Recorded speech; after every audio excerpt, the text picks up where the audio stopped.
नमस्कार, good evening दोस्तों। एक बार फिर से आप सभी का राजपूत ट्यूटोरियल के ई लर्निंग ऐप रैला में तहे दिल से स्वागत करता हूं।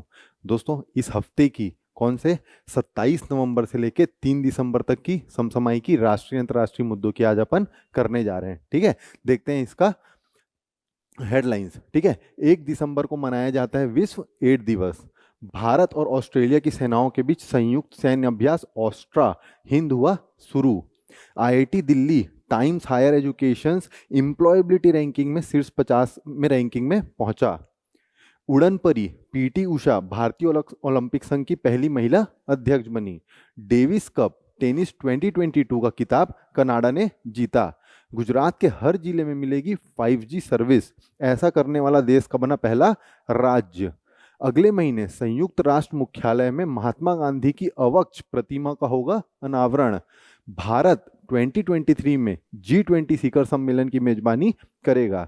आरबीआई ने 1 दिसंबर को खुदरा डिजिटल रुपए के लिए पहला पायलट प्रोजेक्ट किया लॉन्च। चलिए दोस्तों, आगे बढ़ते हैं और लेते हैं जोश का टॉनिक। देखिए दोस्तों, जिस व्यक्ति ने उम्मीद खो देते हैं उस व्यक्ति के जीवन नष्ट हो जाता है। इसलिए दोस्तों, जीवन को अगर आगे बढ़ाना है तो उम्मीदों को जिंदा रखो और जीवन को अपना सफल बनाने का पूर्ण प्रयास करो। ठीक है, चलिए दोस्तों, आगे बढ़ते हैं और देखते हैं आज का पहला प्रश्न। पहला प्रश्न क्या बोल रहा है कि प्रतिवर्ष एड्स दिवस कब मनाया जाता है। ठीक है, देखिए दोस्तों, जो एड्स होता है, वो जो एड्स बीमारी है, वो किस वायरस के कारण होता है? तो वो किसके कारण होता है? HIV virus. क्या? एचआईवी वायरस के कारण ये बीमारी होती है, जिसमें क्या होता है, जो हमारे व्हाइट ब्लड सेल हैं, ठीक है, उसमें जो टी लिम्फोसाइट होता है, उसमें जो समस्या आती है, उसकी वजह से जो हमारा रोधक क्षमता है, हमारा जो डिफेंस सिस्टम है, वो कमजोर हो जाता है। उसकी वजह से हमको कौन सी बीमारी होती है? एड्स बीमारी होती है। और इसी के जागरूकता के लिए, एड्स के बचाव के लिए, एड्स की जागरूकता के लिए कि कौन कौन से दिन को मनाया जाता है, कौन से दिवस मनाया जाता है? एड्स दिवस प्रतिवर्ष कौन से दिवस को मनाया जाता है? 1 दिसंबर को मनाया जाता है प्रतिवर्ष एड्स दिवस। ठीक है, उसके अलावा एक बहुत ही महत्वपूर्ण दिवस मनाया जाता है। किस तारीख को? 26 नवंबर को। 26 नवंबर को मनाया क्या जाता है? राष्ट्रीय राष्ट्रीय दुग्ध दिवस। ठीक है, राष्ट्रीय दूध दिवस। ठीक है, राष्ट्रीय दूध दिवस क्यों मनाया जाता है? तो देखिए दोस्तों, 26 नवंबर को ही हमारे देश के बहुत ही महत्वपूर्ण व्यक्ति, कौन? वर्गीस कुर्रेन। कौन? एक वर्गीस कुर्रेन जो व्यक्ति हैं,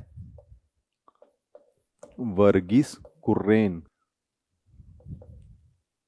वर्गीस कुर्रेन। ठीक है, तो जो वर्गीस कुर्रेन है, उनकी जयंती के दिवस पर क्या मनाया जाता है? राष्ट्रीय दूध दिवस मनाया जाता है। ठीक है, जो वर्गीस कुर्रेन है, उनका जो 2022 है, वो कौन सी जयंती है? तो 101वां इनकी जयंती है। ठीक है, ये व्यक्ति हैं कौन? तो देखिए दोस्तों, जो वर्गीस कुर्रेन है, उनका हमारे देश के दूध क्रांति में बहुत बड़ा योगदान है। ठीक है, हमारे देश में दूध क्रांति कब कब हुआ था? तो जो ऑपरेशन फ्लड है, क्या है? ऑपरेशन फ्लड है।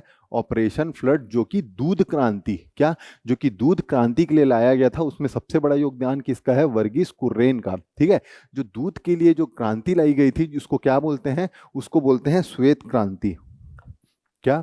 श्वेत क्रांति। श्वेत क्रांति या व्हाइट रिवॉल्यूशन। तो व्हाइट जो रिवॉल्यूशन आया था, वो किस चीज के लिए आया था? तो वो आया था दूध के लिए। ठीक है, और क्योंकि जो सबसे बड़ा योगदान किसका था? वर्गीस कुर्रेन का था, इसलिए उनकी जयंती में क्या मनाया जाता है? प्रतिवर्ष राष्ट्रीय दूध दिवस के रूप में मनाया जाता है। और वर्गीस कुर्रेन ही वो व्यक्ति हैं जो जो हमारे देश में दूध की क्रांति लाने में उनका महत्वपूर्ण योगदान है। साथ ही जो अमूल कंपनी है, ठीक है, जो अमूल कंपनी है, अमूल को बनाने में और स्पेशली दिल्ली में जो दूध के सिस्टम है, उसको कोऑपरेटिव सिस्टम करके बहुत अच्छे से फैलाने में सबसे बड़ा योगदान किसका है? तो वर्गीस कुर्रेन का है। ठीक है, उनकी जयंती कब होती है? 26 नवंबर को उनकी जयंती होती है। उसकी याद में राष्ट्रीय दूध दिवस मनाया जाता है। ठीक है, इसके अलावा देखिए दोस्तों, बहुत ही महत्वपूर्ण है, बहुत ही महत्वपूर्ण है, तीन तीन राज्यों का सन 2000 में गठन हुआ था। ठीक है, जो 3 राज्य हैं, वो कौन कौन से थे? 26वें, 27वें और 28वें। ठीक है, 26वें, 27वें और 28वें। ठीक है, जो 26वें, 27वें और 28वें क्रम का जो राज्य है, वो कौन कौन सा है? तो सबसे पहले 1 नवंबर, क्या? 1 नवंबर को किसका था? छत्तीसगढ़। ठीक है, छत्तीसगढ़ का गठन हुआ था। ठीक है, 27वें क्रम का राज्य कौन सा है? तो उत्तराखंड। इसका 9 नवंबर को गठन हुआ था। ठीक है, किसका? उत्तराखंड का। उत्तराखंड का। और फाइनली 15 नवंबर को, जो कि 28वें नंबर का राज्य है, ठीक है, उसमें किसका गठन हुआ था? तो उसमें झारखंड का, किसका? झारखंड का। झारखंड का गठन कब हुआ था? तो झारखंड का गठन 15 नवंबर को हुआ था, जो कि 28वें क्रम का हमारे देश में राज्य है। ठीक है, तो बहुत ही महत्वपूर्ण है कि एड्स दिवस कब मनाया जाता है? तो प्रति वर्ष 1 दिसंबर को एड्स दिवस के रूप में मनाया जाता है। ठीक है, चलिए देखते हैं अब अपना अगला प्रश्न। अगला प्रश्न क्या बोलता है? हाल ही में भारत और ऑस्ट्रेलिया के बीच में कौन सा द्विपक्षीय सैन्य अभ्यास आयोजित हुआ है? ठीक है, देखिए दोस्तों, इस साल राजस्थान में बहुत ही महत्वपूर्ण सैन्य अभ्यास हुआ है। किसके किसके बीच में? तो भारत और ऑस्ट्रेलिया के बीच में। ठीक है, कौन सा एक्सरसाइज हुआ है? तो ऑस्ट्रा हिंद 22। कौन सा? ऑस्ट्रा हिंद 2022। आप मुझे कमेंट सेक्शन में कमेंट करके बताएंगे कि भारत और ऑस्ट्रेलिया के बीच, सॉरी, इस साल, क्या इस साल जो ऑस्ट्रेलिया है, इस साल जो ऑस्ट्रेलिया है उसमें 2 एक्सरसाइज कराए गए हैं। कौन कौन से सैन्य अभ्यास का मेजबानी कौन किया है? ऑस्ट्रेलिया क्या किया है? आप मुझे कमेंट सेक्शन में कमेंट करके बताएंगे। ठीक है, उसके अलावा देखिए दोस्तों, बहुत महत्वपूर्ण है। ठीक है, कौन सा है? तो हरिमो शक्ति। कौन सा? हरिमो शक्ति। तो भारत और किस देश के बीच में हरिमो शक्ति एक्सरसाइज होता है, सैन्य अभ्यास होता है? तो भारत और मलेशिया। कौन सा? मलेशिया। ठीक है, भारत और मलेशिया के बीच में कौन सा होता है? तो हिरोमो शक्ति कौन कौन से देश के बीच में होता है? भारत और मलेशिया के बीच में कराया जाता है। अगर पूछता है कि नोमैडिक एलिफेंट, क्या नोमैडिक एलिफेंट सैन्य अभ्यास किन के बीच में होता है? तो किन के बीच में होता है? भारत, क्या? भारत और साथ ही मंगोलिया। कौन सा देश? मंगोलिया। ठीक है, मंगोलिया, इन दोनों के बीच में कौन सा सैन्य अभ्यास कराया जाता है? नोमैडिक एलिफेंट सैन्य अभ्यास कराया जाता है। ठीक है, और एक बहुत ही महत्वपूर्ण देश है जो कि हमारा पड़ोसी देश है, उसका नाम क्या है? तो वो है श्रीलंका। ठीक है, श्रीलंका। अगर पूछता है भारत और श्रीलंका के बीच में कौन सा सैन्य अभ्यास होता है, तो कौन सा होता है? मित्र शक्ति। कौन सा? मित्र शक्ति। ठीक है, मित्र शक्ति सैन्य अभ्यास किसके बीच में होता है? तो भारत और श्रीलंका के बीच में कराया जाता है। ठीक है, बहुत ही महत्वपूर्ण है कि इस साल 2 एक्सरसाइज है, 2 सैन्य अभ्यास है जिसका मेजबानी ऑस्ट्रेलिया किया था। तो कौन कौन सा है? तो एक तो पिंच ब्लैक, क्या? एक है पिंच ब्लैक, ठीक है, और दूसरा कौन सा है? ककाड़ू। ककाड़ू। ठीक है, तो ये दोनों सैन्य अभ्यास की मेजबानी कौन किया था इस साल? ऑस्ट्रेलिया के द्वारा मेजबानी, इन दोनों सैन्य अभ्यास की मेजबानी की गई थी। और इस साल भारत और ऑस्ट्रेलिया के बीच में कौन कौन सा द्विपक्षीय सैन्य अभ्यास हुआ है? ऑस्ट्रा हिंद। कौन सा? ऑस्ट्रा हिंद सैन्य अभ्यास भारत और ऑस्ट्रेलिया के बीच में इस बार कराया गया है। ठीक है, चलिए देखते हैं अब अपना अगला प्रश्न। तो अपना अगला प्रश्न क्या बोलता है? ग्लोबल, क्या? Global employability university ranking and survey report में कौन सा भारतीय संस्थान टॉप पर रहा है? ठीक है, देखिए दोस्तों, टाइम्स हायर एजुकेशन कौन सी संस्थान है? टाइम्स हायर एजुकेशन की संस्थान है। क्या है? Times Higher Education. ठीक है, टाइम्स हायर एजुकेशन। ठीक है, जो टाइम्स हायर एजुकेशन संस्थान है उसके द्वारा इस साल क्या निकाला गया है? ग्लोबल, ग्लोबल मतलब वैश्विक स्तर पर एम्प्लॉयबिलिटी यूनिवर्सिटी की रैंकिंग निकाला है कि कौन सी यूनिवर्सिटी बेहतर एम्प्लॉयमेंट के लिए, बेहतर रोजगार के लिए वहां पे शिक्षा प्रदान कर रही है। ठीक है, इस रैंकिंग में भारत का एक यूनिवर्सिटी है, एक संस्थान है जो टॉप 50 में आने में सफलता हासिल किया है, और टॉप 100 में 3 संस्थानों ने टॉप 100 में जगह बनाने में सफलता हासिल की है। ठीक है, कौन कौन से संस्थान हैं? तो देखिए, सबसे पहले जो हमारे इंडिया का सबसे टॉप पे है और वर्ल्ड के, विश्व के टॉप 50 में जगह बनाने को हुआ है, वो कौन सा है? आईआईटी दिल्ली का। कौन सा? आईआईटी दिल्ली का, जिसका विश्व स्तर में 59वां स्थान है। कितना? विश्व स्तर में उसका 59वां स्थान है। ठीक है, और दूसरा यूनिवर्सिटी कौन सा है? दूसरा जो भारत का है वो आईआईएससी बेंगलोर। ठीक है, कौन सा? आईआईएससी बेंगलोर। और तीसरे स्थान पर कौन सा है? तो तीसरे स्थान पर है आईआईटी बॉम्बे। कौन सा? आईआईटी बॉम्बे भारत का तीसरे स्थान पर है, जो कि टॉप 100 में ये तीनों, क्या? टॉप 100 में ये तीनों स्थान बनाने में सफलता हासिल की है। लेकिन अगर पूछेगा पूरे विश्व में सबसे पहला पायदान पर कौन सी यूनिवर्सिटी है जो बेहतर एम्प्लॉयबिलिटी, जो बेहतर रोजगार लायक शिक्षा दे रही है, बेहतर रोजगार के लायक कौशल प्रदान कर रही है, तो कौन सी यूनिवर्सिटी है? तो मैसाचुसेट्स। क्या? मैसाचुसेट्स। जो मैसाचुसेट्स है जो मैसाचुसेट्स यूनिवर्सिटी है, जो कि कहाँ स्थित है, जो कि अमेरिका में, कहाँ, अमेरिका में स्थित है, वो पहले पायदान पर काबिज है। कौन से स्थान पर? पहले स्थान पर काबिज है। मतलब पूरे विश्व में सबसे बेहतर इंप्लॉयबिलिटी का एजुकेशन कौन दे रहा है, बेहतर इंप्लॉयबिलिटी का स्किल कौन प्रोवाइड कर रहा है? तो ये मैसाचुसेट्स यूनिवर्सिटी है, जो कि अमेरिका में स्थित है, जो कि पहले पायदान पर है। लेकिन अगर पूछेगा कि भारतीय संस्थानों में सबसे पहले स्थान पर कौन है, तो कौन है? आईआईटी दिल्ली। कौन सा? आईआईटी दिल्ली पूरे भारत में सबसे पहले स्थान पर काबिज है। ठीक है, चलिए देखते हैं अपना अगला प्रश्न। ठीक है, अगला प्रश्न क्या बोल रहा है? भारतीय ओलंपिक संघ का नया अध्यक्ष किसे चुना गया है? ठीक है, देखिए दोस्तों, पूरे इतिहास में जब से भारतीय ओलंपिक संघ बना है, तब से पहली दफा ऐसा हुआ है कि किसी महिला को, किसको? पहली महिला है जिनको ओलंपिक संघ का अध्यक्ष बनाया गया है। और वो कौन है? तो उड़न परी के नाम से विख्यात कौन? पीटी उषा। किसके नाम से विख्यात? उड़न परी के नाम से विख्यात पीटी उषा है। ठीक है, पीटी उषा को अभी हाल ही में राज्यसभा के लिए भी मनोनीत किया गया था। क्या? राज्यसभा, राज्यसभा में सांसद के पद पे, सांसद के पद पे इनको क्या किया गया है? मनोनीत। ठीक है, याद रखेंगे इस बात को कि जो पीटी उषा है वो हमारे देश में सांसद है। कौन से सदन में है? तो राज्यसभा में है। और कैसी सांसद है? तो वो मनोनीत रूप से उनको सांसद, मनोनीत रूप से सांसद उनको मनोनीत किया गया है। ठीक है, कौन है? पीटी उषा पहली महिला अध्यक्ष। क्या? पीटी उषा पहली महिला अध्यक्ष।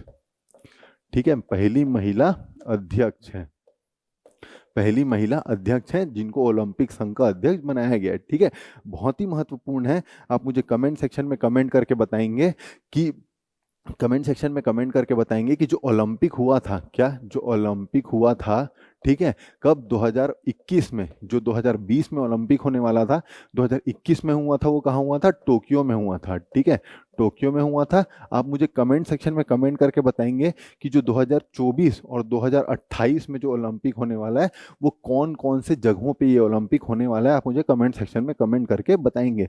ठीक है, उसके अलावा बहुत ही महत्वपूर्ण है कि जो हमारा फुटबॉल संघ है, जो भारतीय फुटबॉल संघ है, उसके अध्यक्ष कौन है? जो भारतीय फुटबॉल संघ है उसके अध्यक्ष कौन है? तो कल्याण चौबे हैं। ठीक है, देखिए दोस्तों, जो हमारा फुटबॉल संघ है बहुत ज़्यादा चर्चा में रहा है, क्योंकि उसमें बहुत ज़्यादा विवाद चल रहा था। और इसी विवाद के चक्कर में जो फीफा है, कौन है? जो फीफा है, जो विश्व स्तर की जो एसोसिएशन है, संगठन है फुटबॉल की, वो हमारे जो भारतीय संघ है, भारतीय फुटबॉल संघ है, उसको डिसमिस भी कर दिया था। लेकिन फाइनली सारी चीज़ें ठीक हो गई और क्या हुआ है? हमारा नया अध्यक्ष चुना गया है फुटबॉल संघ का, भारतीय फुटबॉल संघ का। वो कौन है?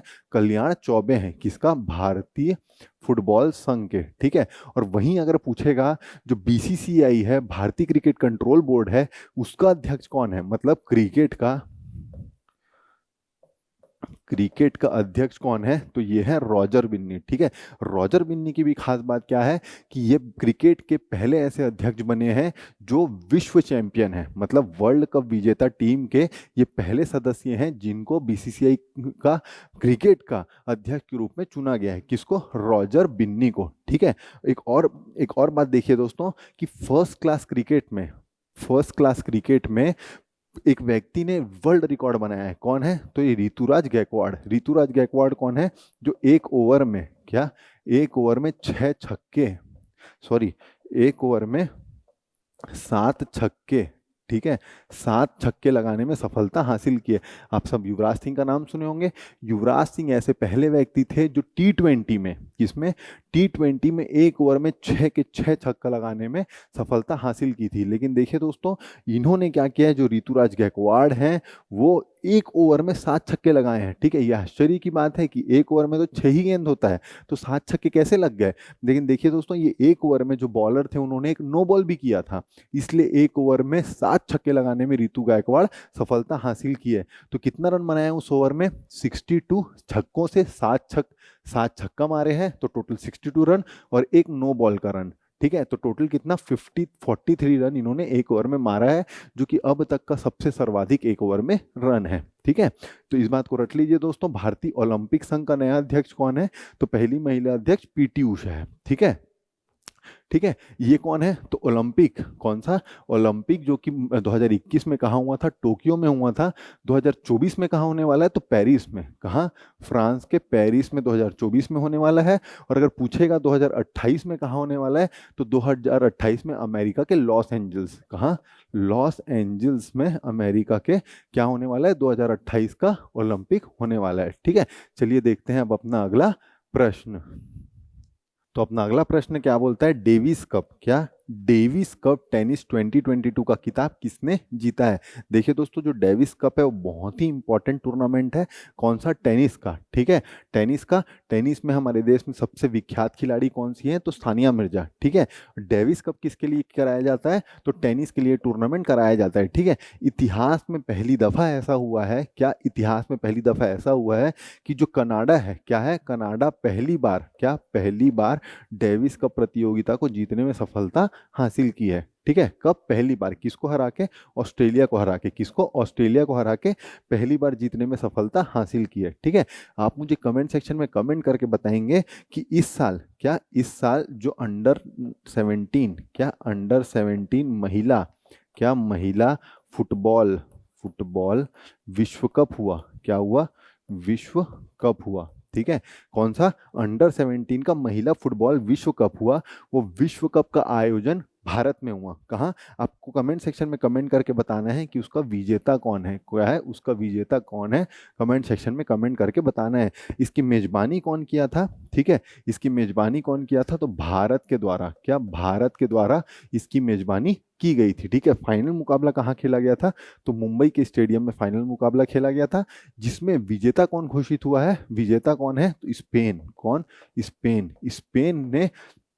स्पेन ने अंडर 17 महिला फुटबॉल का विश्व कप जीतने में सफलता हासिल की है। अगर पूछेगा पुरुष विश्व कप, पुरुष विश्व कप 2022 का आयोजन कहाँ कराया जा रहा है? तो कहाँ कराया जा रहा है? इस साल कतर में। कहाँ? कतर में इसका आयोजन कराया जा रहा है। ठीक है, बहुत बहुत ही महत्वपूर्ण है। डेविस कप टेनिस 2022 का खिताब किसने जीता है? तो पहली बार कनाडा ने इसको जीतने में सफलता हासिल की है। ठीक है, ठीक है, देखते हैं अगला प्रश्न। अगला प्रश्न क्या बोलता है? देश का पहला, क्या? देश का पहला जियो 5G सेवा, जियो 5G सेवा कहाँ प्रारंभ होगी? ठीक है, देखिए दोस्तों, जियो के द्वारा हर गांव में, कहाँ के? गुजरात के। कहाँ के? गुजरात के हर गांव में देश का पहला जियो 5G सेवा को प्रारंभ करने की योजना बनाई गई है। बहुत ही महत्वपूर्ण है। कौन से राज्य में? गुजरात के राज्य में। ठीक है, गुजरात राज्य पहला राज्य होगा जहां 5G की सेवा जियो के द्वारा प्रारंभ की जाएगी। ठीक है, बहुत ही महत्वपूर्ण है। आप मुझे कमेंट सेक्शन में कमेंट करके बताएंगे कि हमारे देश का पहला, हमारे देश का पहला गांव कौन सा है? पहला गांव कौन सा है जो सौर ऊर्जा से संचालित गांव है? क्या है? सौर ऊर्जा से संचालित, सौर ऊर्जा से संचालित गांव है। ठीक है, कौन सा गांव है ये? तो मोडेरा। कौन सा? मोडेरा। मोडेरा गांव। ठीक है, मोडेरा गांव कहाँ स्थित है? तो मोडेरा गांव कहाँ स्थित है? तो ये गुजरात में मोडेरा गांव स्थित है। ठीक है, कहाँ है मोडेरा गांव? गुजरात में स्थित है, जो पहला गांव है जो कि पूर्ण रूप से सौर ऊर्जा से संचालित गांव है। ठीक है, और बहुत ही महत्वपूर्ण, अगर पूछेगा पहला तैरता हुआ, कहाँ? तैरता हुआ देश का सबसे बड़ा सोलार पावर प्लांट कहाँ डलने गया है? तो वो तेलंगाना में डल रहा है। कहाँ? सबसे बड़ा तैरता हुआ सोलार प्लांट तेलंगाना में डाला गया है। ठीक है, चलिए देखते हैं अब अपना अगला प्रश्न। ठीक है, अगला प्रश्न क्या बोल रहा है? संयुक्त राष्ट्र, क्या? संयुक्त राष्ट्र में पहली बार किस भारतीय की प्रतिमा स्थापित की जाने वाली है? ठीक है, देखिए दोस्तों, जो हमारे लिए, जो महात्मा गांधी है, जो कि हमारे महात्मा पिता है, फादर ऑफ द नेशन है, उनकी पूरे विश्व भर में भी बहुत तगड़ी छाप छुटी हुई है। वो शांति के प्रतीक माने जाते हैं, अहिंसा के स्वरूप वो माने जाते हैं। जो अहिंसा दिवस है वो कब मनाई जाती है? 2 अक्टूबर को अहिंसा दिवस, विश्व अहिंसा दिवस मनाई जाती है। किनकी स्मृति में मनाई जाती है? तो गांधी जी की स्मृति में मनाई जाती है। और गांधी जी की ही याद में, क्या? गांधी जी की ही याद में संयुक्त राष्ट्र का जो भवन है, ठीक है, जो संयुक्त राष्ट्र का भवन है, वहां पे पहली बार भारतीय की प्रतिमा स्थापित की जाने वाली है। किसकी प्रतिमा? तो ये महात्मा गांधी की प्रतिमा स्थापित की जाने वाली है। ठीक है, आप मुझे कमेंट सेक्शन में कमेंट करके बताएंगे कि, जो कि बहुत महत्वपूर्ण प्रश्न है, कि जो गांधी जी है, कौन से सन में और किस स्थान में जो कांग्रेस है उसकी अध्यक्षता किए थे? क्या? जो जो महात्मा गांधी है वो कौन से सन में और किस स्थान पर जो कांग्रेस है उसकी अध्यक्षता महात्मा गांधी के द्वारा की गई थी। और एक और बहुत महत्वपूर्ण है, जो अप्रवासी दिवस मनाया जाता है, अप्रवासी दिवस मनाया जाता है, वो किनकी याद में मनाया जाता है? महात्मा गांधी पहली बार भारत कब आए थे? तो 9 जनवरी, कब?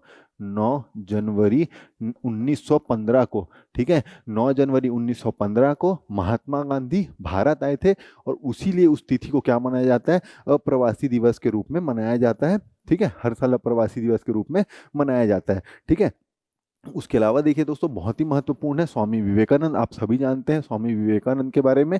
स्वामी विवेकानंद चर्चा में क्यों रहे थे? क्योंकि जो 1893 में जो शिकागो में उन्होंने अपनी स्पीच दी थी धर्म के नाम पे, धार्मिक जो संसद हुआ था उसमें, वो बहुत ही पॉपुलर उनका स्पीच था, जिसके लिए उनकी याद की जाती है, और जो युवाओं के प्रेरणा स्रोत हैं, और इसीलिए स्वामी विवेकानंद की याद में युवा दिवस के रूप में मनाया जाता है। ठीक है, सरदार वल्लभ भाई पटेल हमारे हमारे देश के पहले गृह मंत्री हैं, और हमारे देश को इकट्ठा करने में सरदार वल्लभ भाई पटेल का बहुत ही बड़ा योगदान है। इसलिए उनकी याद में क्या बनाया गया? गुजरात में स्टैच्यू ऑफ यूनिटी, क्या स्टैच्यू ऑफ यूनिटी कहाँ बनाया गया है? तो गुजरात में। कहाँ? गुजरात में 182 मीटर ऊंची क्या बनाया गया है? स्टैच्यू ऑफ यूनिटी गुजरात में बनाया गया है। किसकी प्रतिमा है? सरदार वल्लभ भाई पटेल की प्रतिमा है। ठीक है, गांधी जी ने जो कांग्रेस है उसकी अध्यक्षता कब की थी? तो 1924 को। कब? 1924 को। कहाँ पे? बेलगाम में। कहाँ? बेलगाम। ठीक है, बेलगाम कहाँ है? तो बेलगाम जो कर्नाटका है, वहां पे एक जगह है बेलगाम, जहां 1924 को गांधी जी के द्वारा कांग्रेस की अध्यक्षता की गई थी। ठीक है, चलिए देखते हैं अपना अगला प्रश्न। अगला प्रश्न क्या बोलता है? बहुत ही महत्वपूर्ण है। G23 की, क्या G23 की, सॉरी, 2023 में G20 सम्मेलन की मेजबानी किस देश के द्वारा की जाएगी? ठीक है, देखिए दोस्तों, जो G20 है बहुत ही महत्वपूर्ण संगठन है, जिसकी स्थापना कब की गई थी? 1999 में। ठीक है, 1999 में इसकी स्थापना की गई थी, जिसका कोई हेडक्वार्टर नहीं है। ठीक है, इसकी मेजबानी 2023 में किसको मिली है? भारत को मिली है। किसको? भारत को मिली है। भारत में जम्मू कश्मीर में इसका आयोजन कराया जाएगा। ठीक है, कहाँ? भारत के जम्मू कश्मीर में इसका आयोजन कराया जाएगा। बहुत ही महत्वपूर्ण है। अगर बोलेगा G20 का 2022 में सम्मेलन कहाँ हुआ था? तो इंडोनेशिया। कहाँ? 2022 का सम्मेलन इंडोनेशिया में कराया गया था। ठीक है, 2023 का कहाँ होने वाला है? तो 2023 का भारत के कश्मीर में इसका आयोजन होने वाला है। ठीक है, हाल ही में इसकी पहली बैठक कराई गई है, किसकी? G20 की। ठीक है, आप मुझे कमेंट सेक्शन में कमेंट करके बताएंगे कि जो G20 का शेरपा है, क्या है? G20 का शेरपा है, किन्हें नियुक्त किया गया है? G20 का शेरपा किन्हें नियुक्त किया गया है? आप मुझे कमेंट सेक्शन में कमेंट करके बताएंगे। ठीक है, उसके अलावा देखिए दोस्तों, बहुत ही इंपॉर्टेंट है कि इस साल G7 का, किसका? G7 जो ग्रुप है उसकी मेजबानी कौन किया था? तो जर्मनी के द्वारा G7 की मेजबानी इस साल की गई थी। बहुत ही महत्वपूर्ण है ब्रिक्स सम्मेलन। क्या? ब्रिक्स सम्मेलन। अगर पूछेगा ब्रिक्स सम्मेलन की मेजबानी इस साल किसने की थी, तो कौन किया था? चाइना ने। ठीक है, चाइना के द्वारा ब्रिक्स सम्मेलन की मेजबानी इस साल की गई थी। उसके अलावा एक दो और बहुत महत्वपूर्ण संगठन है। कौन कौन से हैं? तो बिम्स्टेक। क्या? बिम्स्टेक। ठीक है, अगर बोलेगा 2022 में बिम्स्टेक की मेजबानी कौन किया था, तो हमारा पड़ोसी राज्य श्रीलंका। क्या? श्रीलंका के द्वारा 2022 में बिम्स्टेक की मेजबानी की गई थी। एक और बहुत महत्वपूर्ण संगठन है एससीओ। क्या? Shanghai corporation organisation. ठीक है, संघाई कॉरपोरेशन ऑर्गेनाइजेशन, उसकी मेजबानी कौन किया था? तो उज्बेकिस्तान। ठीक है, उज्बेकिस्तान के द्वारा उसकी मेजबानी की गई थी। किसकी मेजबानी? एससीओ की मेजबानी 2022 में उज्बेकिस्तान के द्वारा की गई थी। तो ये सब बहुत ही महत्वपूर्ण संगठन है, इनके मेजबान देश इस साल के लिए बहुत महत्वपूर्ण है। तो 2020 की मेजबानी कौन करेगा? 23 में भारत के द्वारा मेजबानी की जाएगी। ठीक है, चलिए देखते हैं अपना अगला प्रश्न। क्या बोल रहा है अगला प्रश्न, आरबीआई, क्या आरबीआई के द्वारा कौन से खुदरे डिजिटल रुपए, मतलब डिजिटल रुपए, रिटेल डिजिटल रुपए, क्या खुदरे डिजिटल रुपए जिसको रिटेल डिजिटल रुपए बोलते हैं, उस उसको लॉन्च किया गया, किसके द्वारा, आरबीआई के द्वारा। ठीक है, सबसे पहले तो आप मुझे कमेंट सेक्शन करके बताएंगे, बहुत ही महत्वपूर्ण है, कि आरबीआई का अध्यक्ष, क्या आरबीआई का अध्यक्ष कौन है, आप मुझे अध्यक्ष कौन है, आप मुझे कमेंट सेक्शन में कमेंट करके बताएंगे। किसके द्वारा लॉन्च किया गया है, तो आरबीआई के द्वारा खुदरा डिजिटल रुपए लॉन्च किया गया है।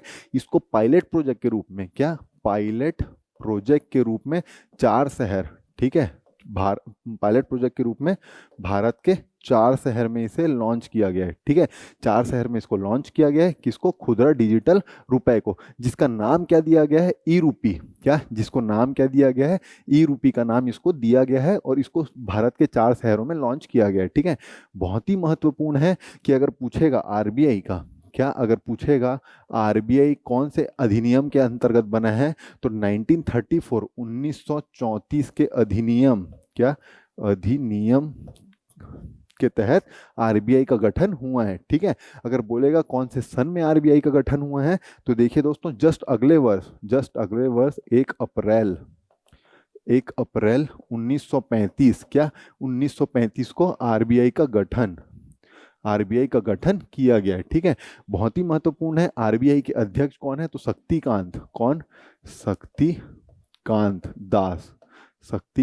दास कौन है, आरबीआई के अध्यक्ष कौन है, शक्तिकांत दास आरबीआई के अध्यक्ष हैं। ठीक है, बहुत ही महत्वपूर्ण है। इस खुदरा डिजिटल रुपए जो पायलट बेसिस में लॉन्च किया गया, उसका नाम क्या है, तो ई रुपए इसका नाम है, क्या है, ई रुपए इसका नाम रखा गया है। ठीक है, चलिए देखते हैं अपना अगला प्रश्न। अगला प्रश्न क्या बोलता है कि पहली बार किस देश के द्वारा भारतीय परिवहन क्षेत्र में निवेश किया गया है। ठीक है, देखिए दोस्तों, बहुत महत्वपूर्ण है। एक विदेश के द्वारा हमारे भारत में परिवहन सेवा के लिए, ट्रांसपोर्ट सर्विसेज के लिए पहली बार निवेश किया गया है। किसके द्वारा निवेश किया गया है, तो दक्षिण कोरिया, क्या, दक्षिण कोरिया के द्वारा निवेश किया गया है। ठीक है, जो दक्षिण कोरिया के द्वारा निवेश किया गया है, किस चीज के लिए निवेश किया गया है, तो नागपुर, क्या, नागपुर मुंबई एक्सप्रेसवे, जो नागपुर से मुंबई तक एक्सप्रेसवे बनाया जा रहा है, उसके लिए कौन निवेश किया है, दक्षिण कोरिया के द्वारा निवेश किया गया है। ठीक है, बहुत ही महत्वपूर्ण है कि जापान के द्वारा किस में इन्वेस्टमेंट किया गया है, तो रेलवे के लिए। ठीक है, जो बुलेट ट्रेन बनाया जाएगा, उसमें किसके द्वारा इन्वेस्टमेंट किया गया है, जापान के द्वारा उसमें इन्वेस्टमेंट किया गया है। ठीक है, तो बहुत ही महत्वपूर्ण है। पहली बार किस देश के द्वारा भारतीय परिवहन क्षेत्र में निवेश किया गया है, तो कहीं और नहीं, दक्षिण कोरिया के द्वारा निवेश किया गया है। ठीक है, चलिए दोस्तों, इस हफ्ते का इतना ही था, फिर मिलेंगे अगले हफ्ते। जय हिंद दोस्तों।